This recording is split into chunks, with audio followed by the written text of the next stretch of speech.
5 o 6 pastores. Diría alguien 5 o 6. El pastor no impuso sus manos. Así con todo el posible. Pidiendo para que Dios me guiara. Y que no me enorgulleciera o me envaneciera de este evento tan importante que obviamente la Biblia lo enseña. Por eso Pablo le dice a Timoteo: no impongas las manos con injerencia sobre nadie. Ten cuidado.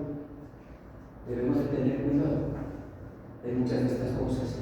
La iglesia, la bendita iglesia que el Señor Jesús, ¿cómo ve el Padre Celestial que el Señor Jesús estableció en esos tiempos bíblicos, verdad? La estableció y la ha guardado y la está guardando, y la Biblia dice que la guardará hasta el último tiempo. Dice,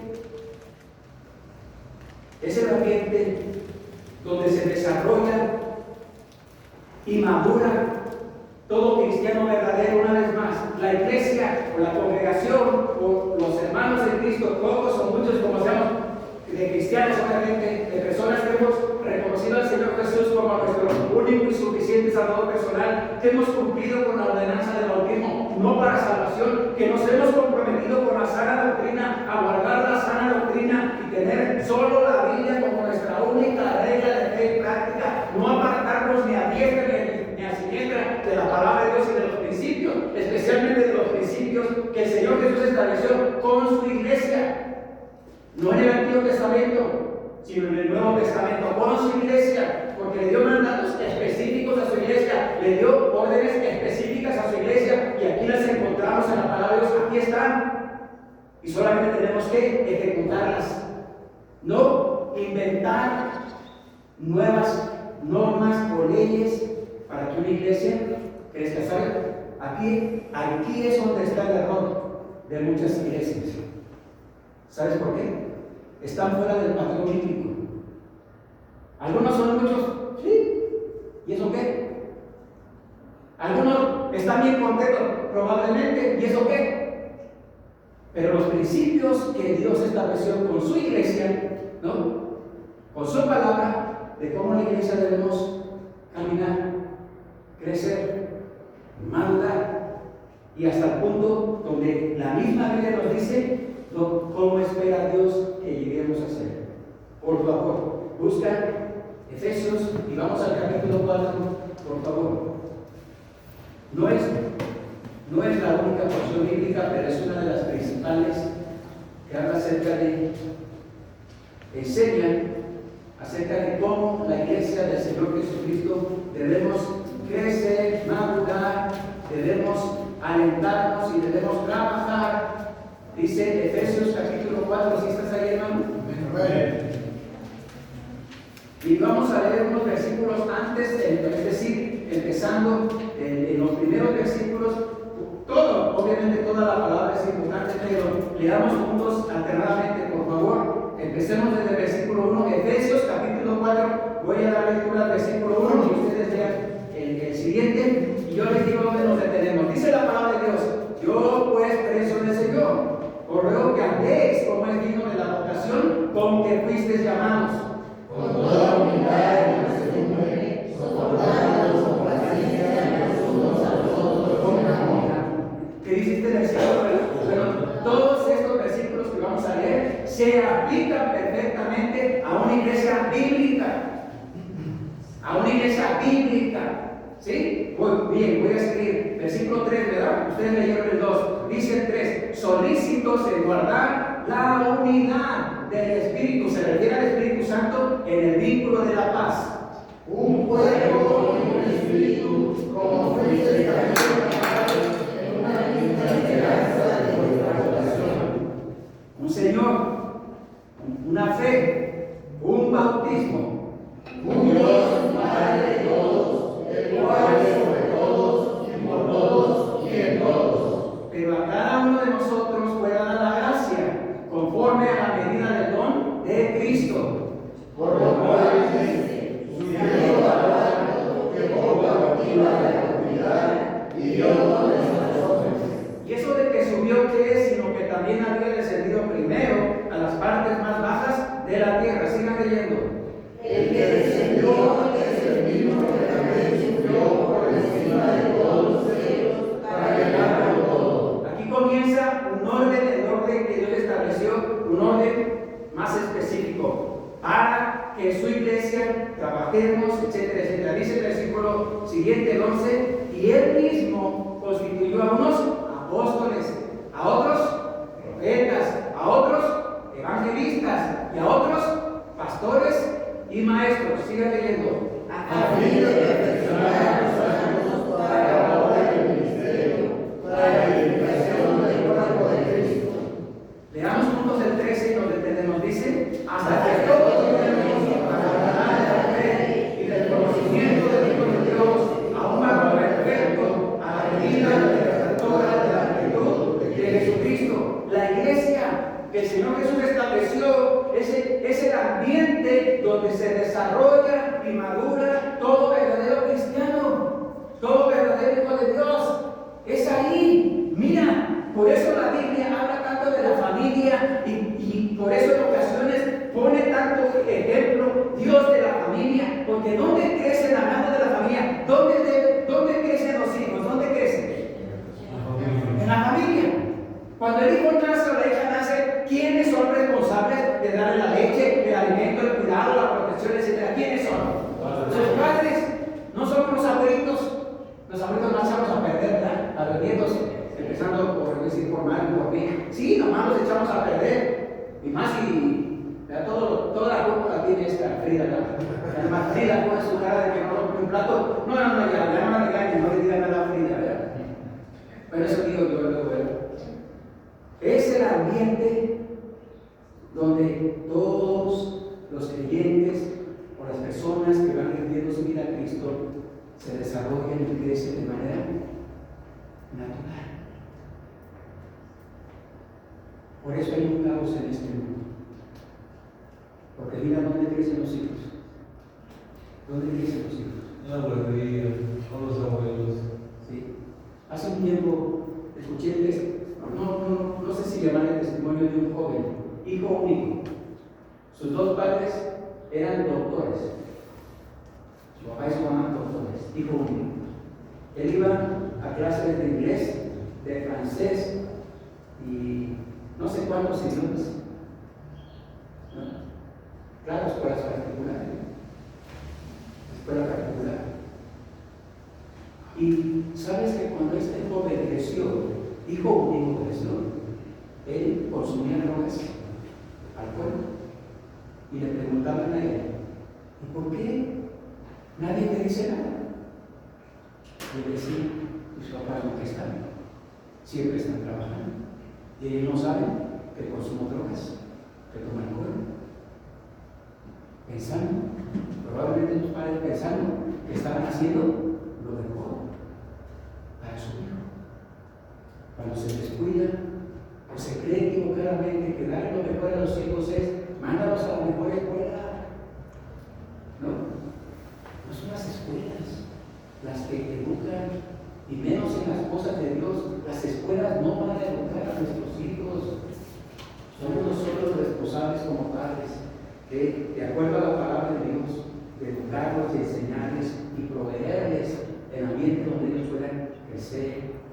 Por eso después en algunos casos tienen razón, yo creo que tienen razón en un sentido, un hijo o una hija. ¿Te imaginas? Si siempre han crecido solos en el abandono, sin cuidado, sin nada, y cuando llega un momento, yo creo que tienen razón en parte de decir, pues si nunca me has cuidado, pues si nunca te has hecho cargo de mí, ¿cómo me pides ahora que haga esto, no? ¿O cómo me pides que ahora te respete? ¿Cómo me pides? Yo creo que tienen razón, ¿no? Porque no han tenido la figura, el cuidado, el amor, la disciplina y todo lo que implica el cuidado de los hijos. Así bajo ese concepto lo pone la Biblia en la iglesia del Señor Jesucristo. Y nos dice a nosotros, los que se supone que como padres espirituales debemos ayudar a los más jóvenes, como padres espirituales, ¿verdad? Las hermanas, como damas, deben enseñar a las más jóvenes, dice la Biblia. Deben enseñar a las más jóvenes, no solo cómo, no se refiere a cómo trapear y cómo barrer, cómo hacer el ambiente de su hogar, de su familia, a cómo tratar a sus esposos, porque la Biblia dice que cuando un esposo, una familia cristiana, y no hay ese cuidado, no hay esa armonía, entonces hay estorbo en las oraciones. Hay estorbo. ¿Cuándo? Cuando en el matrimonio, en la familia, no hay esa armonía y Dios espera para bendecirlos, porque Dios sigue bendiciendo el matrimonio. Honrosos sean todos el matrimonio, dice la Biblia, porque es una institución divina. Y los hijos deben ser una bendición. Bueno, si mi mamá hubiera sido judía, ¿verdad? Ella sí hubiera poblado la tierra de Israel. Si mi mamá, ¿sabes qué? Si la aplicaría el salmo que dice, porque mi mamá tuvo 11 hijos, bueno, con la vida de mi papá, obviamente, pero se cumpliría lo que dice el salmista, el que llenó su alcaba de Dios, ¿verdad? Llenó su alcaba, donde ponía las flechas, ¿verdad? Refiriéndose a los hijos, mi mamá sería bendita, bendita de Jehová, ¿no? Porque esa era la costumbre en aquellos tiempos, ¿no? El Señor Jesús, el Padre Celestial, ve su iglesia, la ve de manera diferente. Y tú y yo, hermano, tenemos que verla como Él la ve. Dice la Biblia en Hebreos capítulo 12, dice, puestos los ojos en Jesús. Mira lo que dice la Biblia. Estaba Él en la cruz del Calvario. Ahí estaba en la cruz del Calvario. Y la Biblia dice, el cual por el gozo puesto delante de Él, sufrió la cruz menospreciando lo propio. ¿A qué se refiere? ¿Sabes lo que el Señor Jesús estaba viendo? En ese momento, ¿sabes qué estaba viendo Él? Muy probablemente estaba viendo el Señor Jesús la salvación de miles de personas, la salvación de millones de personas que vendrían en el futuro, porque Él se podía ver el futuro, y a eso se refiere el escritor de Hebreos cuando dice, el cual por el gozo puesto delante de Él, sufrió la cruz menospreciando lo propio, y se sentó a la diestra del Padre Celestial para adorar y interceder. Mira, el Señor Jesús, ¿cómo ve a su iglesia? ¿Cómo crees que ve el Señor Jesús a su iglesia? ¿Cómo crees? ¿Cómo la ve? ¿Cómo te ve a ti? ¿Cómo te ve a ti? Podría decir Jesús, podría decir, porque la Biblia dice que habrá un momento o un juicio donde el Señor Jesús, el mismo Señor Jesús dirá, bien, bien, buen siervo y fiel, ¿no? En lo poco has sido fiel, en lo mucho te pondré, pero hay otro bien. Que dirá, el Señor Jesús dirá, siervo, malo, y le diré, ¿no? Yo creo que será terrible. En el tribunal de Cristo será terrible quienes no reciban ni galardón ni corona. No para salvación, porque el tribunal de Cristo no es para salvación, para determinar la salvación no. Pero habrá quienes no recibirán ni corona, ni galardones, ni recompensas. ¿Sabes por qué? Porque no trabajaron, no sirvieron nada en el Señor, aceptaron a Cristo como su Salvador, fueron salvos por gracia, pero jamás hicieron algo por la obra de Dios. No estuvieron dispuestos a servir. Son los que no recibieron ni corona ni galardón.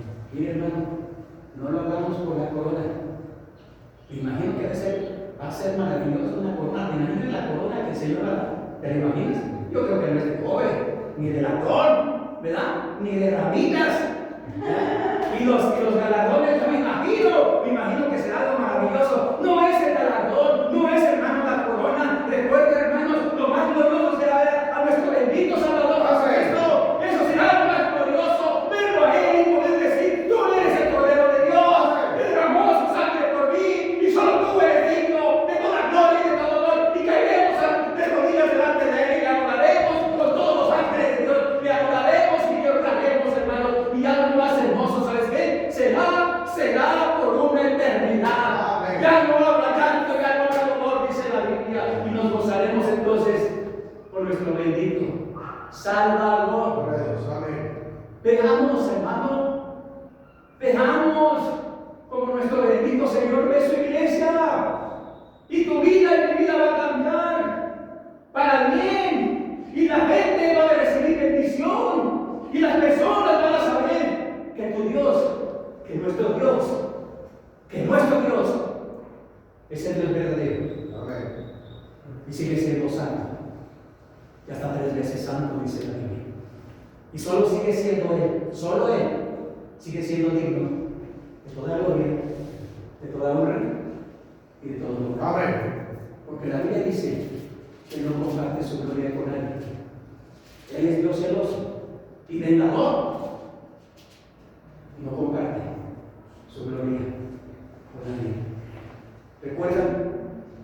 La Biblia dice que al final Él, Señor Jesús, se va a presentar a su iglesia como la novia. Esa novia vestida de lino fino y resplandeciente. Y esa novia, Apocalipsis capítulo 19, es un evento profético que sucederá, yo creo que será en el cielo, no aquí en la tierra. Pero será aquí en la tierra, en el cielo, es un evento profético que tiene que ver con su iglesia. Ahí se va a presentar. El Señor la va a recibir y la va a ver a su bendita iglesia. Ahí te va a ver a ti, hermano. Amén. Ahí nos va a ver. Y somos fieles hasta la muerte. Pablo le dijo a Timoteo: sé fiel hasta la muerte. Bueno, el Señor le dijo: yo te daré la corona de la vida. Le dijo el Señor a Pablo. Y seguramente, hermano, no solo Pablo, seguramente cada uno de nosotros debemos anhelar, hermano, anhelar que un día veremos a nuestro bendito Salvador. Y recuerda, Él nos ve como su iglesia. Él nos ve, nos observa, para limpiarnos, purificarnos, lavarnos de toda maldad y presentarnos delante de Él. Así que, hermano, no tengamos en poco lo que la iglesia es para nuestro bendito Dios. ¿Recuerdas? San Mateo capítulo 16, versículo 18, el Señor Jesús le da una profecía, una promesa a su iglesia y le dice: las puertas del infierno no prevalecerán contra ti. Y las puertas del infierno no van a prevalecer contra su iglesia. Hermano, y las puertas del infierno están temblando. ¿Sabes por qué? Porque cuando la iglesia predica el Evangelio sigue siendo poder de Dios. Y lo sabe perfectamente Satanás. Lo sabe perfectamente. Por eso no quiere que prediquemos el Evangelio.